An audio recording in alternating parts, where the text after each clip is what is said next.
سب سے پہلی بات، انسانیت کا اور نوع انسانی کا ازلی اور ابدی دشمن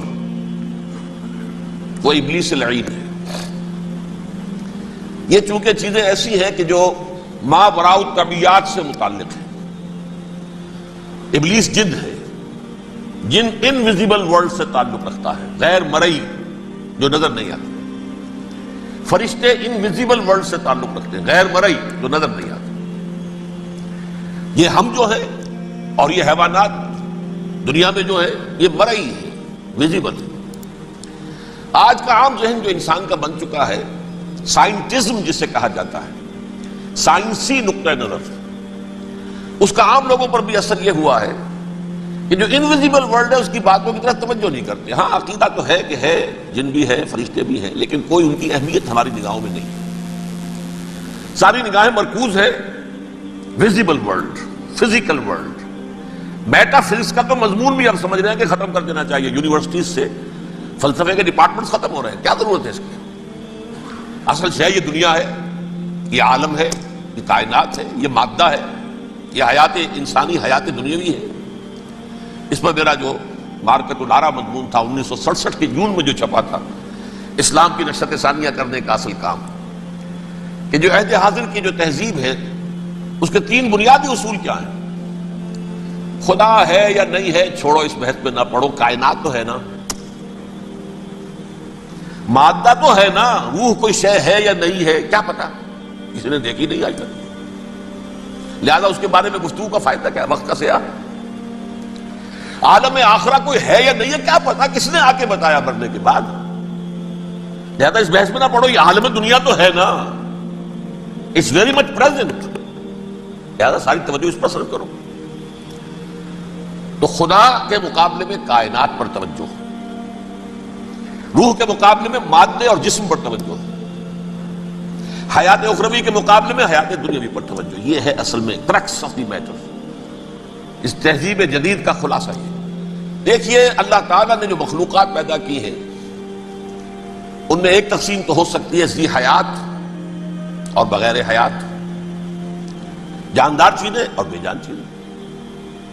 بے جان چیزیں بے شمار، یہ تمام فلکیات، یہ پوری کائنات، یہ زمین، یہ پہاڑ، یہ شجر و حجر، کیا؟ لیکن ایک ہے جاندار۔ ان جانداروں میں ایک تقسیم ہے، 2 کا تعلق غیر مرئی دنیا سے ہے، انویزیبل ورلڈ سے۔ فرشتے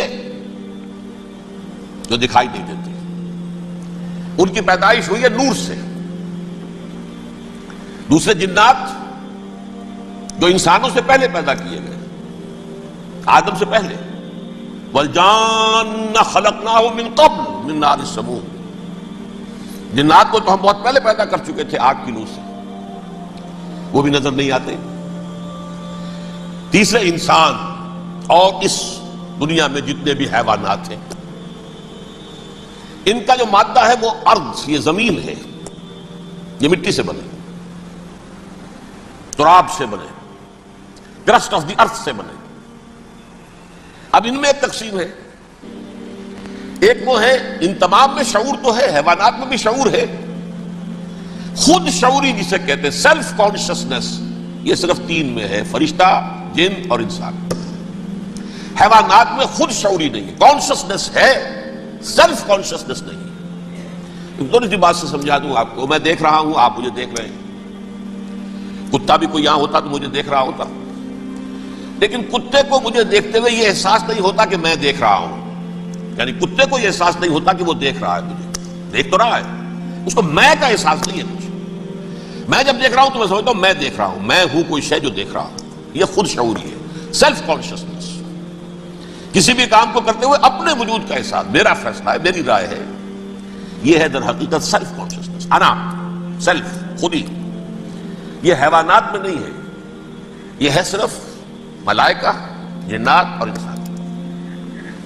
اب یہاں مسئلہ پڑ گیا، بڑا پرپیچ مسئلہ۔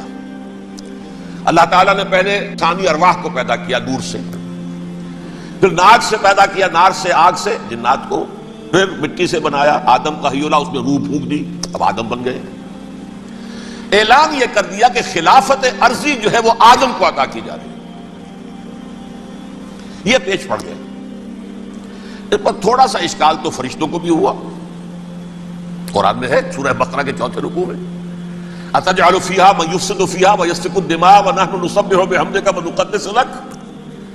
پروردگار اس آدم کو تو خلافت دے رہا ہے، زمین کے اندر اختیار دے دے گا، یہ تو فساد کرے گا، خوریزی کرے گا، ہم تیری تسبیح و تحمید میں لگے ہوئے ہیں، جو بھی حکم ہو ارشاد ہو ہم بجا لاتے ہیں، تو ضرورت کیا ہے؟ اس کا جواب اللہ نے دیا انی اعلم ما لا تعلمون. میری مشیت، میری حکمت وہ میں ہی جانتا ہوں، ضروری نہیں کہ تم اس کو شیئر کر سکتے. لیکن یہ جنات میں سے ایک جن تھا عزازیل. اب دیکھیے کہ جنات کو ایک قرب حاصل ہے ملائکہ کے ساتھ. کیوں؟ وہ نور سے پیدا کیے گئے، یہ نار سے پیدا کیے، کتنا قرب ہے دونوں میں. انسان پیدا کیا گیا مٹی سے، مٹی انرٹ ہے، آگ بھڑکتی ہے، اوپر اٹھتی ہے، شعلہ زنگ ہوتی ہے، انرجی ہے اس میں.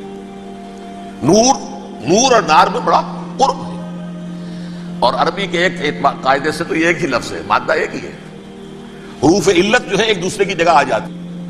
یہ قرب ہے، اگرچہ زمین و آسمان کا فرق ہے دونوں میں. فرشتہ نور سے پیدا کیا گیا ہے، وہ پاک ہے، وہ اللہ کے کسی حکم کی خلاف ورزی کر ہی نہیں سکتا.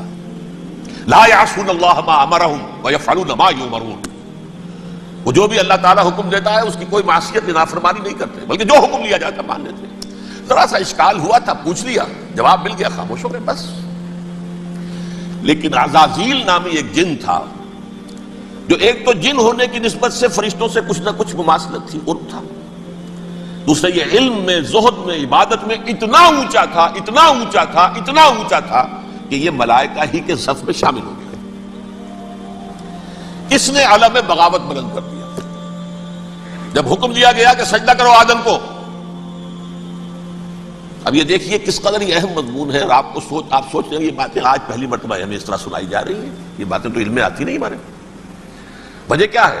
آپ کو دلچسپی نہیں ان چیزوں سے. جدید تہذیب نے ان چیزوں کی اہمیت کو زیرو کر دیا. قرآن میں اہمیت کا کیا عالم ہے؟ 7 جگہ یہ مضمون قرآن میں آیا ہے کہ فرشتوں کو ہم نے حکم دیا سجدہ کرو آدم کو، سب نے سجدہ کیا. فسجد الملائکۃ کلھم اجمعون، سارے کے سارے، کل کے کل، سب نے مل کر سجدہ کیا آدم کو. اللہ کے حکم سے فوراً تعمیل کر دی. الا ابلیس ابا واستکبر وکان من الکافرین. ابلیس نے نہیں کیا، انکار کیا، استکبار کیا، گھمنڈ کیا. اور اس کو سورہ کہف میں بیان کر دیا گیا. یہ اس لیے کہ وہ اصل میں جنات میں سے تھا، اگرچہ شامل تو تھا فرشتوں میں اس وقت. کانا من الجن ففسق عن امر ربہ، وہ اصل میں جنات میں سے تھا. اس وجہ سے وہ اپنے رب کے اس فیصلے کے خلاف کھڑا ہو گیا. سرکشی تھی اس میں.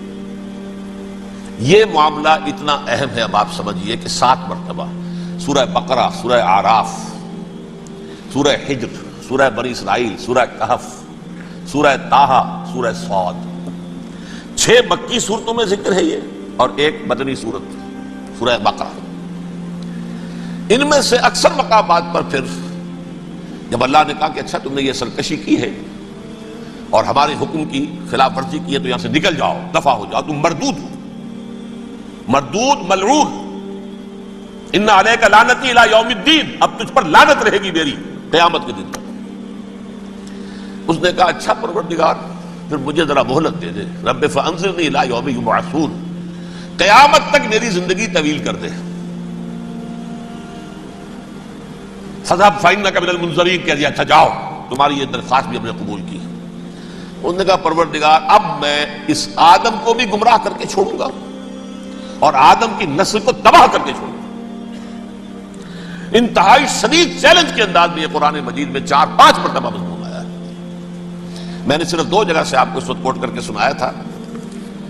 سورہ اعراف میں اللہ تعالیٰ فرماتے ہیں قالا، اس پر ابلیس نے کہا فبما اغویتنی، تو اے رب جو تو نے مجھے گمراہ کیا ہے، مجھے دلیل کر دیا، مجھ پر فوقیت دے دی اس کو. انا خیر منہ، میں اس سے بہتر ہوں. خلقتنی من نار وخلقتہ من طین، بنایا تو نے مجھے آگ سے اور اس کو بنایا مٹی سے.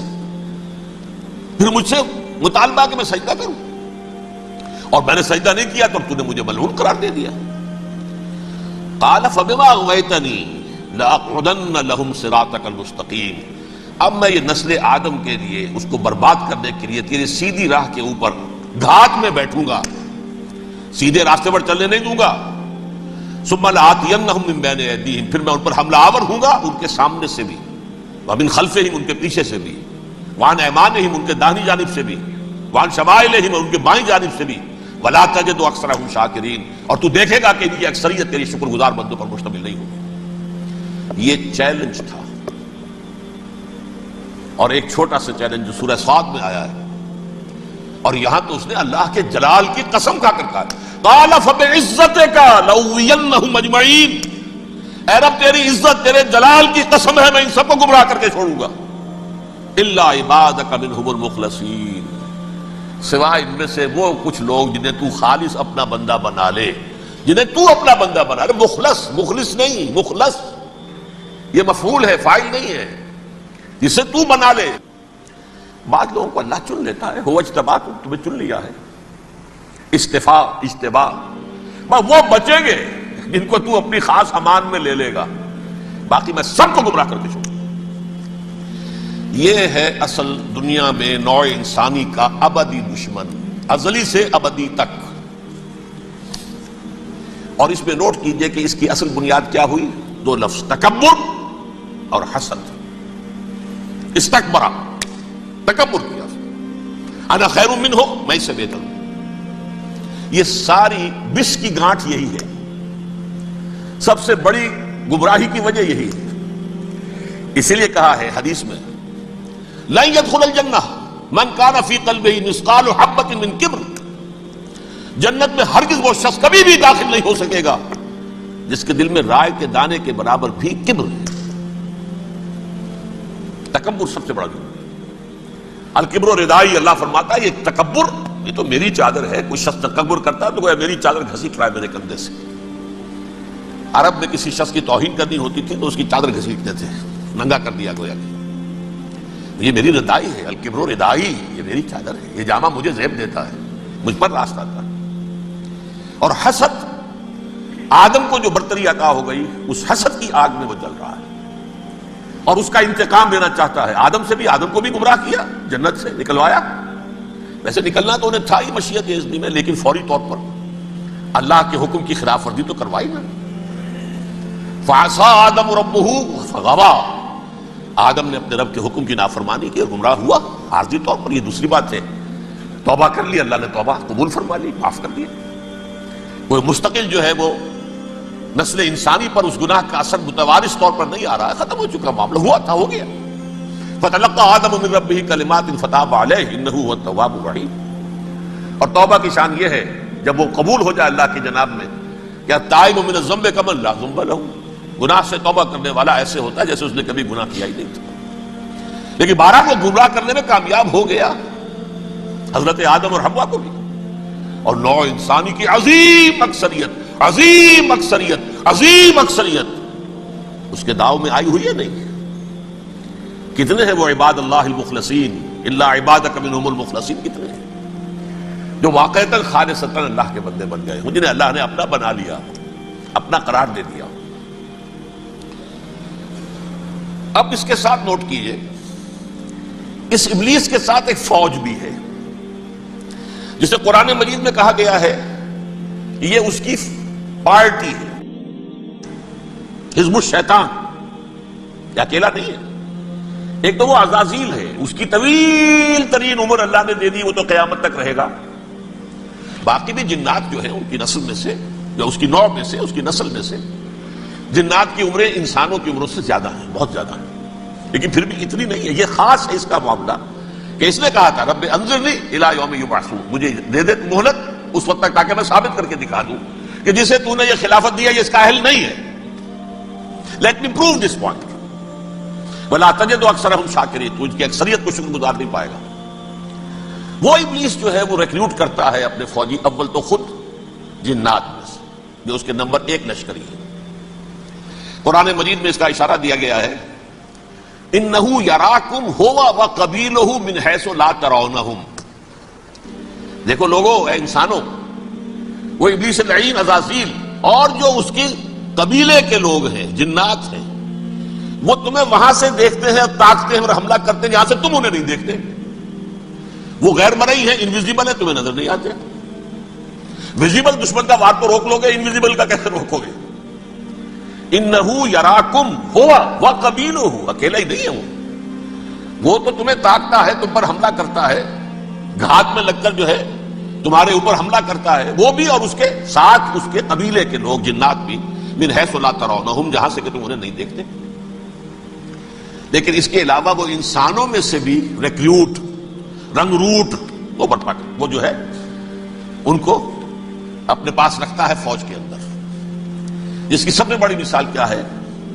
سورہ مجادلہ میں اللہ تعالیٰ نے منافق، حالانکہ وہ کون تھے؟ بظاہر حضور کا کلمہ پڑھنے والے، حضور کے پیچھے نماز پڑھنے والے، اسلام کا دعویٰ کرنے والے، ان کو اللہ فرماتا ہے اولئک حزب الشیطان الا ان حزب الشیطان هم الخاسرون، یہ شیطان کی پارٹی کے لوگ ہیں. وہاں مقابلے میں آیا ہے اولئک حزب اللہ الا ان حزب اللہ هم المفلحون. یہ دو پارٹیاں ہیں، حزب اللہ اللہ کی پارٹی جو اس کے مخلص بندے ہیں، وہ اللہ کی پارٹی ہے، اور جو شیطان کے مرید بن گئے اس کے ہاتھ پر بیعت کر لی، لہذا وہ اس شیطان کی پارٹی کے لوگ ہیں، چاہے وہ انسان ہو چاہے جن ہو. تو انسانوں میں سے بھی اس کے حزب میں، اس کی پارٹی میں اس کے ایجنٹ ہیں اور بہت ہیں، بلکہ بہت سے تو ایسے ہیں کہ جو جنات کے بھی کان کتر دیں، ان کو بھی شیطنت سکھا دیں، پڑھا دیں.